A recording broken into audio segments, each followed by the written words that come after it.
I went to New York with Nick Wilkins recently, and at first everything was going great. But then, around 2 a.m. on our first night at our hotel, there's a knock on our door. We open it to see who's here this late, but nobody's there. We think, okay, that's weird, but maybe someone just had the wrong room. Until the next night, when the same thing happens. But this time, it actually became scary because of what happened next. So I'm about to tell you what ruined mine and Nick's whole trip to New York. To understand this, I have to take you back to the very first moment we arrived in NYC. The story started with me and Nick saying to ourselves, hey, we're both bored, we're both unemployed, we should go on a trip. And after about 5 seconds of thinking, the destination we landed on was New York City. The moment Nick recommended New York, my eyes lit up because imagine all the content opportunities there. So I immediately told him I was down. We planned out the dates to go, bought our plane tickets, and booked the hotel. But what we didn't know at the time was the hotel we were booking would become our worst nightmare. When we first pulled up to it, we thought we were at the wrong place because it was really nice. The workers were in suits, people were asking if they could take our bags, but the most fancy part was that you had to scan your hotel key to even use the elevators, meaning no one could go to any of the rooms at this hotel unless they were actually staying in there. And keep this in mind because it will be very important to remember later. So with all this in mind, you would think this hotel would be super safe to stay at, right? Well, not so much. Once me and Nick put all our stuff in our room, we immediately went to exploring the city. First day there, we went to Central Park and walked around there for hours. We got huge slices of pizza, went to Times Square and took a bunch of photos. You know, the more I talk about this, the more it kind of just sounds like we were on a date. Nick, were we on a date, bro? Anyways, we spent that whole first day just walking around the city until our feet hurt. By the time we got back to the hotel, we were exhausted. But since we were so exhausted, we missed some key details walking back into the hotel that would come back to bite us later. Because when we got back to our room, we immediately fell asleep. Like, I don't even remember if we actually locked the door that night. So we're both completely knocked out, snoring louder than a train, when suddenly, around 2 a.m., we hear a knock at our door. And not like a gentle tap or anything. No, it was 3 solid knocks that couldn't be confused for anything else. And it woke us up immediately. They were so loud, we knew it couldn't have been by accident. I looked over at Nick and he was already sitting up in bed looking confused. We both just paused there for a second, wondering if we actually heard what we thought we did. But since we were both up, we obviously both heard it and we just started arguing with each other. Nick, go check who's at the door. I'm not getting up. You go look. No, what if they're dangerous? You go do it. That's exactly why I don't want to do it. Okay, fine, I'll do it. I got out of bed and walked toward the front door, and the whole room was completely silent except for my footsteps. I tried looking through the peephole, but it was kind of dirty, so I couldn't really see anything through it. Nick whispered asking who it was, but I just shrugged because I couldn't really see. So finally, I opened the door to get a clearer look at whatever or whoever was out there, expecting to see someone standing there. Maybe just another guest who got confused with the wrong room. But when I swung that handle open, nobody was there. The hallway was completely empty. I stuck my head out and looked both ways, thinking that maybe someone was just walking away already, but I didn't see anyone. The elevator was closed and there weren't any voices or footsteps. It was like whoever or whatever just knocked on our door completely vanished into thin air. Or is it out of thin air? I don't care, whatever. That's why I never did good in school, okay. Nick thought I was playing a prank on him at first when I told him that there was literally no one there because it just didn't make any sense. The knocks were so loud and intentional that there had to be a reason for it. I promised him I wasn't joking. So we called the front desk and asked if there was any employees that just came up to our room for some reason. They replied back saying not that they know of. So now we were really confused. But after a couple minutes of being sketched out over this, we decided it was probably nothing and we were just overreacting. So we went back to bed. We figured weird stuff happens in hotels all the time. Like, have y'all seen The Shining? Actually, now that I think about it, that's not very reassuring. But anyways, people get lost all the time, looking for their room numbers. Maybe it's a staff member that went to the wrong place. Kids running around the hallways. We brushed it off as one of those random things that probably didn't mean anything. But that decision to ignore it completely would end up haunting us the rest of our trip. The real fear that something dangerous was brewing occurred when the second night came around. Because this was when we learned that what happened the first night was no accident. When we tried going to sleep that second night, me and Nick were still talking about that crazy knock we heard the night before, both just thinking it was probably a one-time thing that randomly happened. We turned off the lights around midnight and closed our eyes to go to bed. Now that I say this part out loud, it kind of sounds like we were having a slumber party too. I should just stop. We were in separate beds, by the way, okay? We were not sharing one, but we eventually fall asleep until once again, in the dead of night, we hear 3 knocks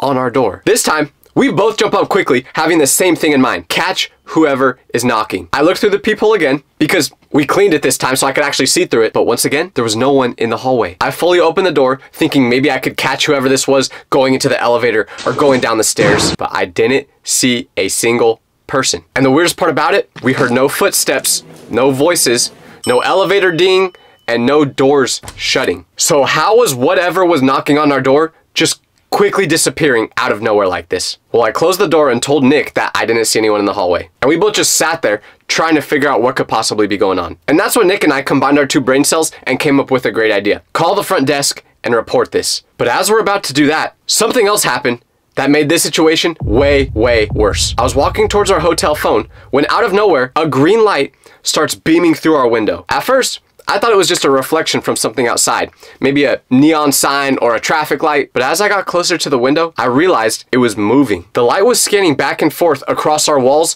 like someone was controlling it. Someone was outside our hotel pointing a laser directly into our room. So they could see exactly where we were and exactly what we were doing. This is when we both realized someone had probably been watching us for both nights. I was scared to look through the window to see who was pointing the laser because I didn't know where it was coming from. Like, I've played Call of Duty, I've trick-shotted, I know those snipers have lasers on them. So what if the laser being pointed was coming from a weapon? That was my fear, but I knew we had to get a good look at whoever was doing this. So I tried peeking through the window using the shades as my cover. But the moment I even touched the shades, the laser immediately went away. I scanned outside looking for whoever or whatever was doing this to us, but I saw no one. Except for some homeless dude shadowboxing himself, but I don't think he was the one doing it. But you never know. Some of those homeless people out there just be tricking us like this guy. There's a homeless man outside of Walmart right now who is offering free bags of hot Cheetos to anyone who is willing to give him a foot massage. I called Nick over to see if he could find where the laser was coming from because it seemed to be from across the street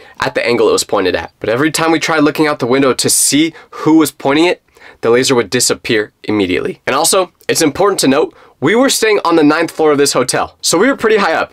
And the fact that if someone was targeting us, they somehow knew exactly where to point this laser out of all these rooms was pretty weird. We spent about 10 minutes trying to find whoever was doing this. One of us would duck down while the other would peek out the window trying to find someone. I can't even imagine how dumb we looked in real time doing this, but whoever it was seemed to know exactly what we were doing because the laser would always vanish the moment one of us looked out the window. It was like they were watching us watching them. The paranoia started settling in really bad by this point. We realized that not only was someone knocking on our door in the middle of the night, but someone else, which who knows if they were affiliated with each other, was pointing a laser straight into our room. They knew exactly which window was ours and could see our every move. After we couldn't find the person who did this, we realized we couldn't actually do anything about it. So we just closed the curtains completely and went back to bed. But we couldn't fall asleep. So we just kept whispering back and forth to each other about what we thought was going on. It fell straight out of Step Brothers. The green laser had confirmed our worst fear. Someone was watching us. But the worst part about all this was what I mentioned in the beginning of the video. If you wanted to get to the floor we were on, you needed a key card to access it, which meant whoever was messing with us must have been staying inside our hotel, or so we thought. We eventually fell asleep, and when the next morning came, we knew we needed to get to the bottom of this now. So picture this, I'm at my laptop planning a dream vacation to Hawaii. I'm looking at flights, hotels, activities to do while I'm there. But when I check out, I look at the total and it's basically screaming, if you book this trip, you will be living off ramen noodles for the next 6 months. Like, my flight alone was more expensive than my entire car. The hotel?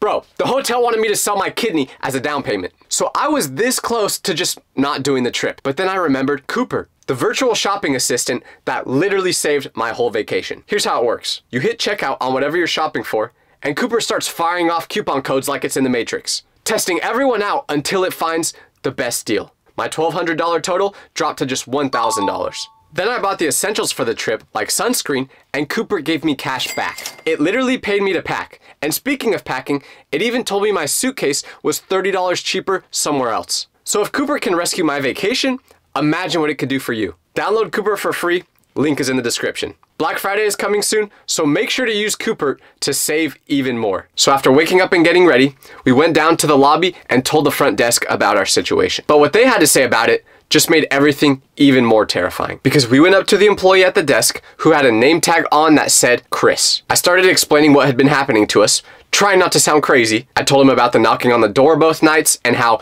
no one was there when we would open it. And at first, Chris was nodding along like he was really listening to us. But I could tell he was probably thinking, these guys are just schizophrenic or something. But as we're telling the story, we finally got to the green laser part. And this was when I see Chris's eyebrow go up a little bit. He asked us right away what floor we were staying on and what our room number was. And when we told him, he started typing something into his computer. After a couple seconds, he looked back up at us with this confident expression and said that there was no possible way someone could get to our room unless they were staying at this hotel. He explained their whole security system to us that I already told you guys about. He said they have a very strict security protocol at this hotel because there's always super wealthy and famous people staying there. Like, they said Leonardo DiCaprio stayed there. And then you just had me and Nick. I asked him about the possibility of someone getting a hold of a key card somehow, even if they weren't staying there. Maybe they found one another guest dropped or something like that. Chris said, although that was possible, it was pretty unlikely because they deactivated all the cards the moment that someone checked out of the hotel. Nick asked about emergency exits or stairwells that someone could have used to access the floor we were on. Chris explained that all the stairwell doors were locked from the inside. You could use them to go down in case of emergency, but you couldn't even get into them without a key card in the first place. So that wasn't an option either. The more Chris explained their security system, the more confused and scared me and Nick got. Everything he was saying made perfect sense, but it was also making it more confusing on how any of this could have even happened. I could see that Chris was starting to think we were either being paranoid or maybe just making this whole thing up. We took a couple pics with fans earlier in the lobby, so maybe he thought we were just content creators who were trying to mess with him. Nick and I started to get frustrated because we knew Chris didn't believe us. And we couldn't blame him because what we were describing really did sound impossible based off their security system. But we also knew that whatever was happening to us was real. The only reassuring thing he tried to tell us was that they will make sure no one gets into the hotel tonight unless they stay there. And then he said if anything else comes up, call the front desk. That's when we realized we had to take matters into our own hands. But when we left that day and started traveling around the city, this is when the problem started following us outside of the hotel. Because this day, we were going to Brooklyn, which wasn't very close at all to where we were staying. So we got to the subway to head over to where we were going, just minding our own business. But as we're sitting on it, we see a guy in a neon green shirt, probably around my age, just sitting there. He wasn't doing anything weird. He looked like a completely normal dude, but I could tell that he was side-eyeing me and Nick every few seconds. And you might think, oh, Tyler, maybe he just knew who you guys were. I thought that was a possibility at first too, but he didn't have the expression on his face of someone who was a fan. No. Because this was the expression he had. To be fair, a lot of New Yorkers naturally just kind of look angry like that, but this felt different. We ignored it at first, thinking we were probably just overanalyzing it because of everything that was going on, so we kept minding our own business. We got off that subway and had to get onto another one to get to our final destination. But what do you know? When we got on that other subway car, you know who was on there? The guy with the neon green shirt. Could he have just coincidentally been going to the exact same place as us? Sure, but the way he was staring in our direction, we made sure to keep an eye on him. We eventually got to the stop where we were supposed to get off, and the neon green shirt guy got off too. But when we left the station, he walked in the opposite direction of us. So we both thought, okay, it was just a coincidence. He's not following us. We went about our day, made some content, ate some good food, walked across the Brooklyn Bridge. You know what, now that I think about it again, this sounds like a date too. I'm just gonna stop explaining our day. Anyways, we headed back to our hotel around 11 p.m. But as we're about half a mile away from getting back to our hotel, you know who we saw? The dude in the neon green shirt. You couldn't miss him. He looked like Kermit the Frog. He didn't seem to be staring at us this time, but still, the odds of us randomly running into him again after what just happened seemed very, very slim. We chose to ignore it though because it didn't look like he even noticed us this time and we just kept walking. But when we went into our hotel to sleep for night 3, everything changed. Because the weird knocks on the door and the laser being pointed at our room had happened twice now. So we figured it was probably gonna happen again this night. And with that in mind, we made a plan. Take shifts of one person sleeping while the other person sits by the front door. And if you hear a knock or even footsteps coming by that door, open it immediately and catch whoever was doing this. We figured if we were already sitting by the door awake when someone knocked on it, we would actually be fast enough to catch them. Because for some reason, whoever was doing this was literally the Flash and they would just disappear before we could ever get to them. I took the first shift staying up while Nick slept. And every few minutes, whenever I would hear a voice or footsteps coming by the door, I would immediately look through the peephole.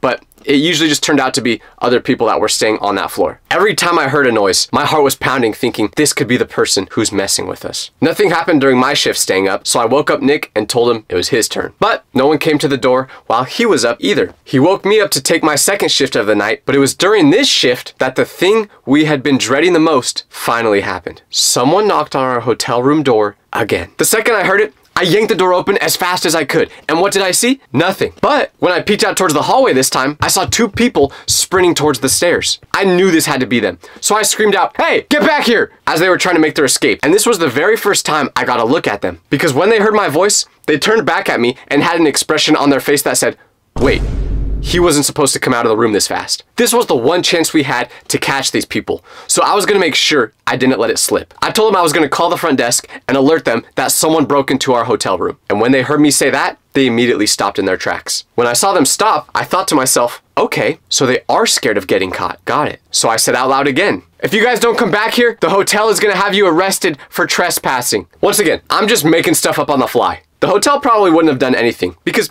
this is New York we're talking about.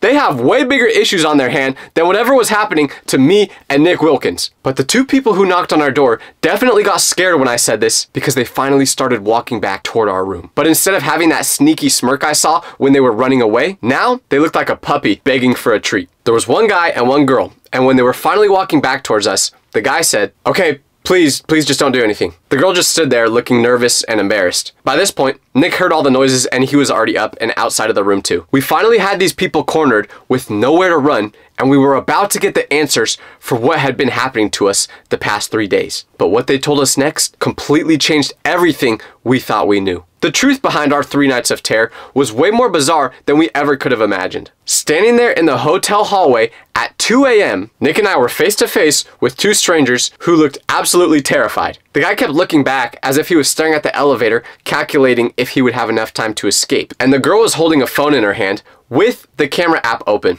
which is also a very important detail to remember. Once they got close to us, we kind of just stood there for a second without saying anything, waiting for them to give their explanation for the knocking and the lasers. Finally, the girl just tries apologizing right off the bat. But we weren't interested in that. We just wanted to know who they were and why they'd been terrorizing us for the past 3 nights. Also, we wanted to know how they were doing this, because remember, you had to have a hotel key to even get up here. And somehow, a green laser was coming into our room at the exact moment they were knocking. So we had a lot of questions. I told them we need an explanation for what was happening. And the guy finally told me exactly what happened. So apparently, they were students at a theater school that was directly across the street from us. He pointed toward the big building that was across the street from where we were staying, and sure enough, it was a theater school. The girl explained to us that they had seen Nick and I walk into our hotel the first night, and they recognized us. She said they were hanging out in one of their classrooms after hours and happened to notice us going into the hotel. But here's where I messed up, because I was wearing a bright pink shirt that day. So when we got to our hotel room, they could also see us in there because my shirt was standing out so much. So they knew exactly what room we were staying in. Yeah, that one's my bad. So you might think, oh, so they were just some people that were knocking on your door every night to mess with you guys. Well, no, because that's what I thought at first too. But it actually went way deeper than that. Because after they explained how they knew where we were, we still had a couple questions. How were they able to get up to our hotel room when they couldn't access it without a key card? And how were they pointing lasers into our room at the exact same time they were knocking? That's when the girl held up her phone and explained everything. For the key card part, she said that because they stayed across the street from this hotel, they were pretty good friends with one of the people that worked there, and they gave them a key card so they could have free breakfast every morning. So much for high security, huh? But honestly, I respect that part. Anyways, as regards to her phone, she said that every night they'd place a phone at the end of the hallway and then knock on our door. The phone would be recording towards our door, so when we opened it, they could get our reactions. After we went back inside our room, they would collect their phone with the footage on it. Do what with it? I don't know. The guys said they thought it would be funny to just do that the first night they saw us. But after they showed the video to their friends at school, other people wanted to join in and mess with us too. Which, I can't even blame them. If I saw me and Nick Wilkins in public, I would probably want to mess with them too. So the next night, they got another friend to join. But because they thought it would be too crowded to knock on our door with 3 people, they gave this new person another job. Point a laser from their building into our room. They thought this would get an even crazier reaction out of us, which it did. She explained that the new person would position themselves across the street from inside their school building, which is why we never saw them. And whenever she would see us move after hearing the knocking, she would point the laser. I couldn't believe what I was hearing. These 3 students had me and Nick on strings, just cooking us. And honestly, I respect it. They were out here moving like James Bond without us even realizing it. But do you know what the very worst part about the whole situation was? After they explained everything, they asked Nick for a picture, but not me. Everybody always wants a picture with Nick, but not me. Not me. I'm not jealous.